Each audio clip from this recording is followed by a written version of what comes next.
It's your Gold TA 70s chick back here for half-hour album reviews. And I'm hoping that I have sound in this video because for some reason YouTube is not allowing sound on my videos for some strange reason. So this is going to be a test in a way. I'm still going to go through it. And I have a friend coming on to see if there's actual sound. And if there is, thank goodness, success. In the meantime, I'm going to go ahead and start the show. Let's see if it comes through. Again, I'm going to be covering the Allman Brothers, the Idlewild South album, and Eat a Peach. I'm going to start with Idlewild South. And you can see this album was recorded in winter to summer of 1970 and released in September. And this was the album that really put them on the map, got them ahead. Even though it came out, there wasn't a lot of sales. However, it did manage to crack the top 40 of the album's chart. And it was recorded when they were doing a tour for their debut album. It was a 1970 tour, so they recorded this in between in sessions in Criteria Studios and another studio somewhere in Alabama, somewhere there. It was split between those two studios. Anyway, the nickname Idlewild South came from a rustic cabin that they rented out for both rehearsals and parties.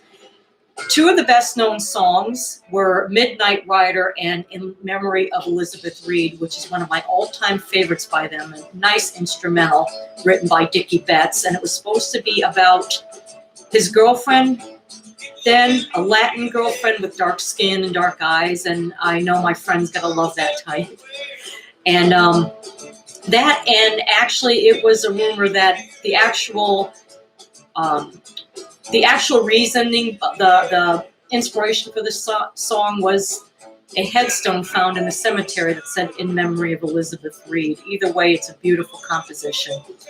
And actually, to the sales, their popularity increased, and there was a 2-album set that was released under the title Beginnings, and it was their debut plus Idlewild South paired together, and it made for an excellent album. Both those two paired together were just, it's better. It's a better deal, I think, than buying them separately, because you get to hear them all in one.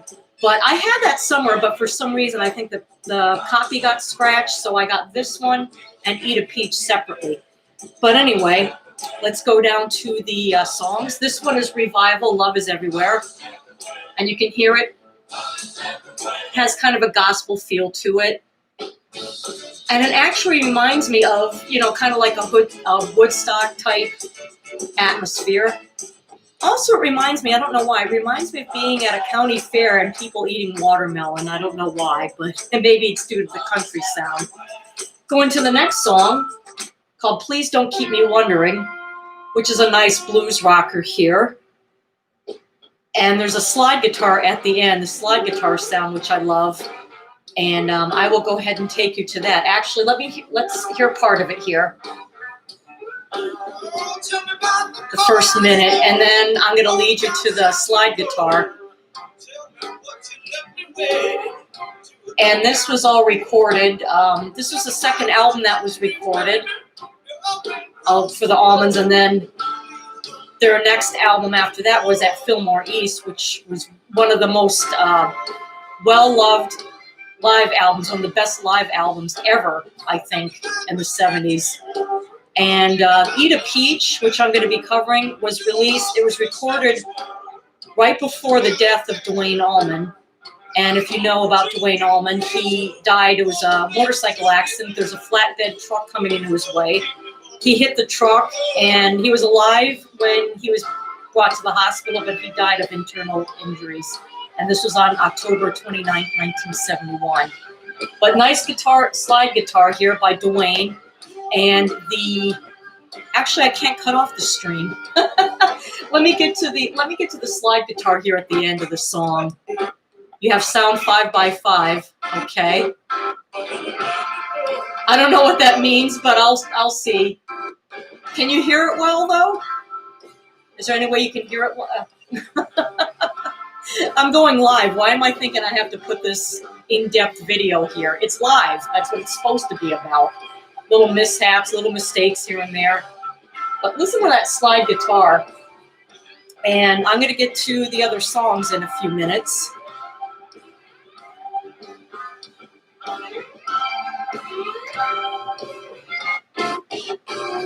Love this ending coming up. Here we go. Wait for it.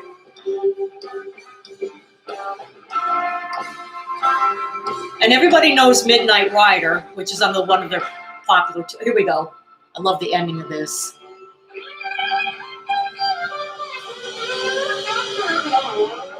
Here we go. Love that. And here's my most. I'm the only way to get to a YouTube versus a Facebook. I put down a phone. Okay. I like this arrangement. One phone. Oh, okay, cool. Well, here's my favorite. In Memory of Elizabeth Reed.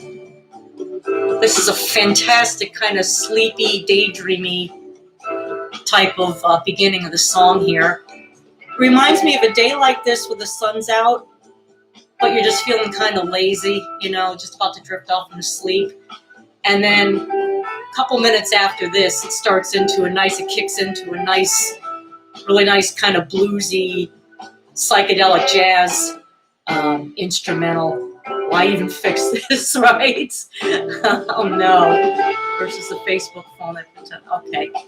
Well, at least the sound's coming through, thank goodness, because I like the other system, but going live is so much better. Anyway, this one, like I said, it reminds me of a sleepy day.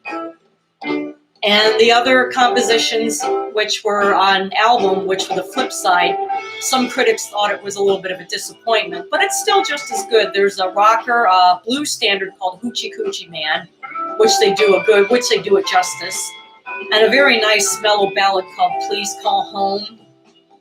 And then Leave My Blues at Home is the very last one, which is run of the mill, but it's still just as good. Here's a kick in, and then I'm going to go a rendition of the other songs that I just talked about. See, kind of a jazzy southern rock. It's just phenomenal. Some of the instrumentals and the pieces and the guitar pieces and the recordings, the atmosphere that they did was just very nice, very laid back. Yeah, like I said, this was recorded in between their 1970 tour to promote their debut album that came out with the Whipping Post being their signature tune. There we go. But anyway, here's Hoochie Coochie Man. Love that twin guitar attack sound they had between Dickie Betts and Dwayne Allman. I love this. How it comes up, how it comes in. These two albums, this one and of course At Fillmore East, and the next one I'm going to talk about, I'm going to discuss Eat a Peach, by far is a superb, superb album. It was half live, half studio.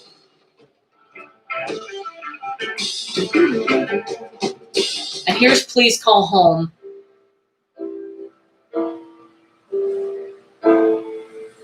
Very nice. This was recorded on my hubby's birthday, which was yesterday. Exact same month and year this was recorded, July 14th, 1970. He was born in Hawaii. Yeah, this is such a nice ballad here. Please Call Home. And like I said, I don't know why the critics called this like Please Call Home, the one before that, Hoochie Coochie Man, and Leave My Blues at Home, were the second side.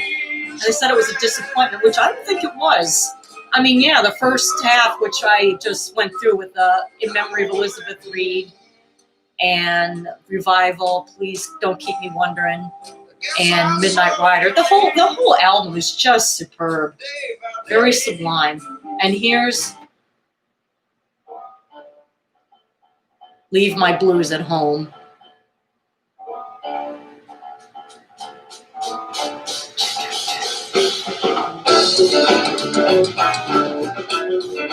Yeah, this is just a great, and the next one, of course, is Eat a Peach. I love the cover. I love the cover of this. Flatbed truck with hauling a peach. And this is, like I said, this was recorded too during the Fillmore East tour in between March and June of 1971. And it was released in February 1972, 4 months after Duane Allman's death. Blues at Home. And again, it was this is a must-have for all Allman Brothers fans, along with the At Fillmore East album, and of course this one. So I'm going to go ahead and stop this now. And we're going to go on to Eat a Peach. I'm going to go straight to one of the most mind-blowing compositions written by Dickie Betts, and it's called Les Brers in A minor. And in French, it was like Bad Brothers or something. And maybe they were talking about the Allmans themselves, Bad Brothers in A minor. And actually, the first song, Ain't Wasting Time No More, this one right here, it was composed before Duane Allman's death, but it carried a message. And it's actually, the simple thing about how death is inevitable and every day is precious. And it's something we all tend to forget. I mean, me, myself, I tend to, it's hard. I tend to still, we're in the middle of a pandemic in end times, and here I'm worrying about petty stuff. And I just think of my own life. And anyway, we won't go into that. But,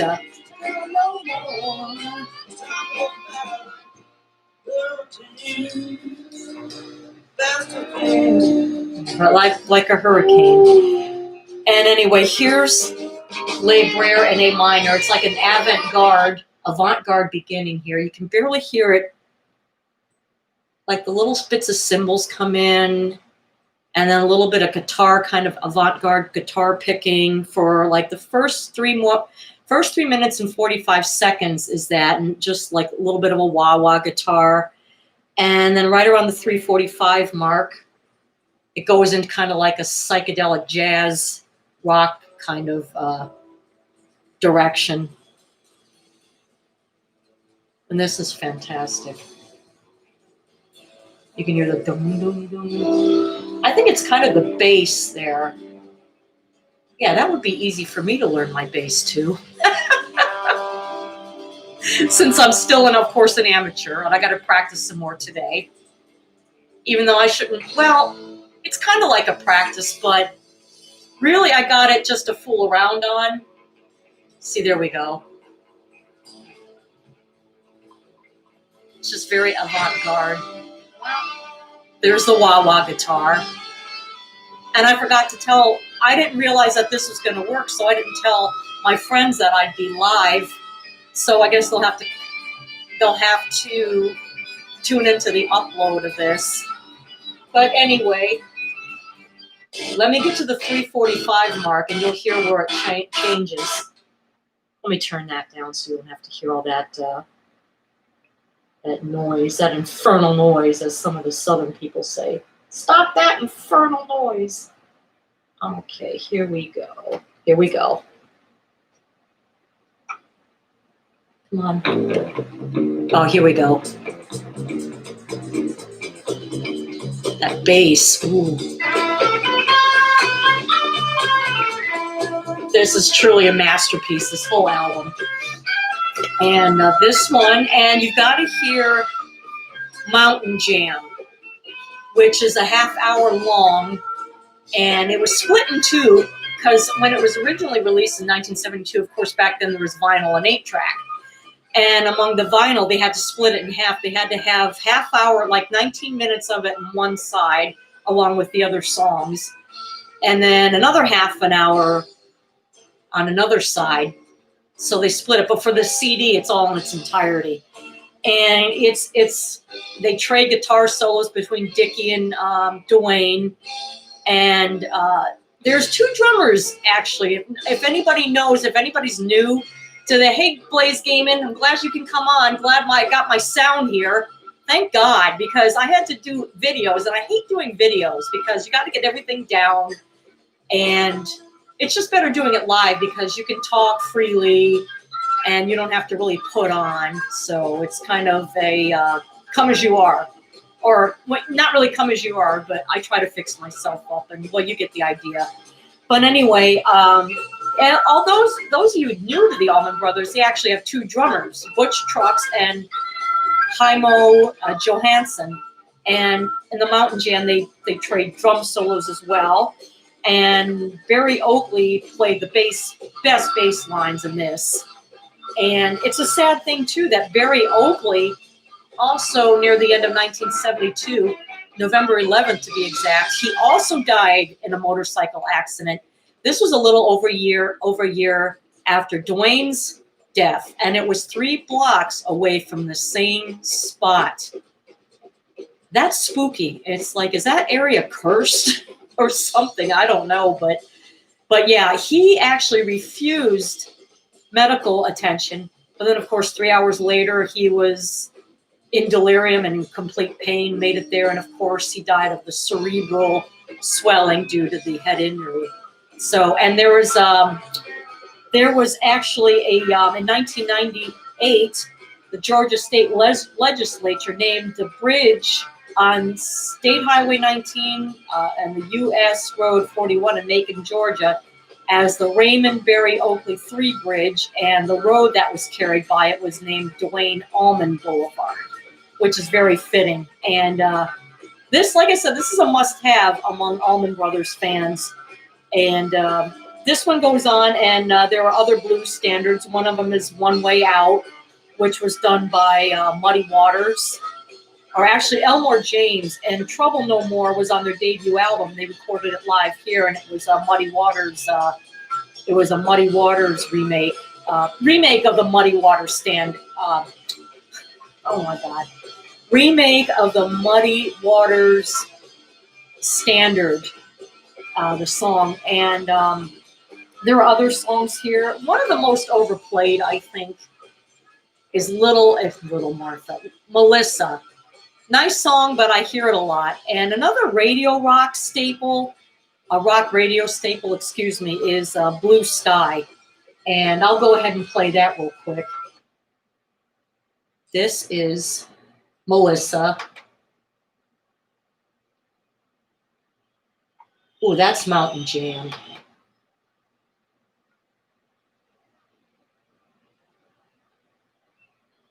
One Way Out, Trouble No More, Stand Back.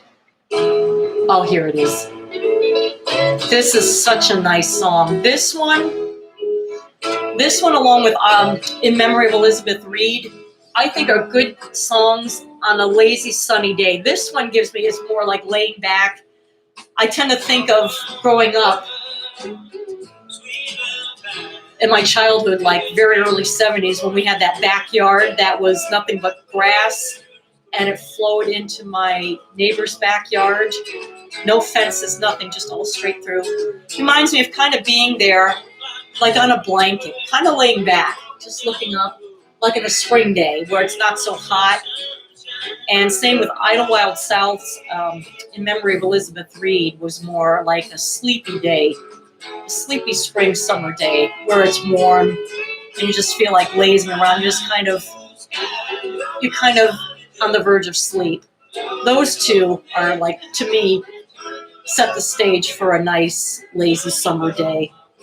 And these live versions were, like I said, were from the 1971 tour, same as at Fillmore East sessions, and which of course were recorded between March and June of 71. So they're the same tour, but Fillmore East the original album had completely different songs than this.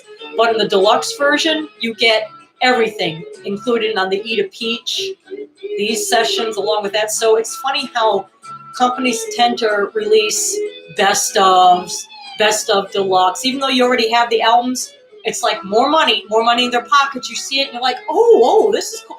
And even though you have the original CDs or albums or vinyl or whatever it is you have, it's like there's more. You want more, and that puts more money in the corporate moguls' pockets. So, so if you don't want to put any more money in their pockets, just stick with the originals that you do have.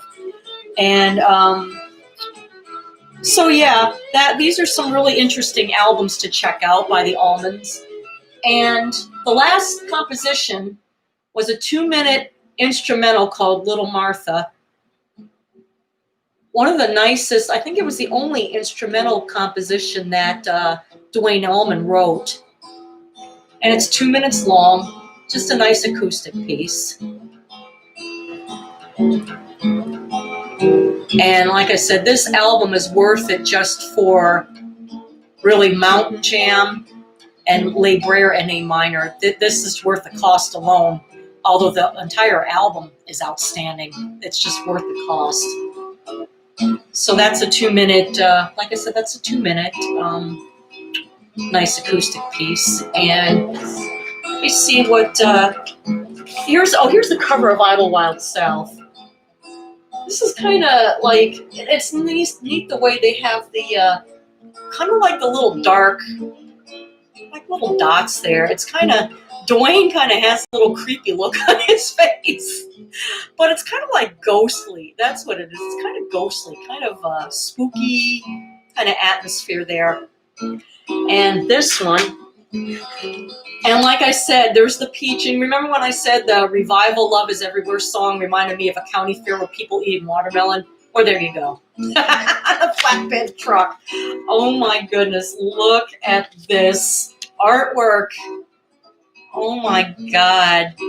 If I can get a picture of this somehow I'm going to have to look online in the images in Google. And if I get this in like an abridged version, I'm going to send this in. What you can do is, it might not come out 100% like my Carole King, the picture I have of her album Writer, I've blown up to 24 to 36. It might not come out really clear. But if you take it on your phone and you send it to this place called posterburner.com. Okay, let's go to Mountain Jam. All right, hold on. Posterburner.com and have it blown up. I have it like to 24 and 36. I'm definitely going to have that one blown up. And like I said, you can go there and you can pay for the frame, or else I just get my own. Because I just pay for this, like about, I think, $20 maybe. And they make it and they send it, they mail it to you, I think, not that long, maybe within a week. But definitely check out posterburner.com.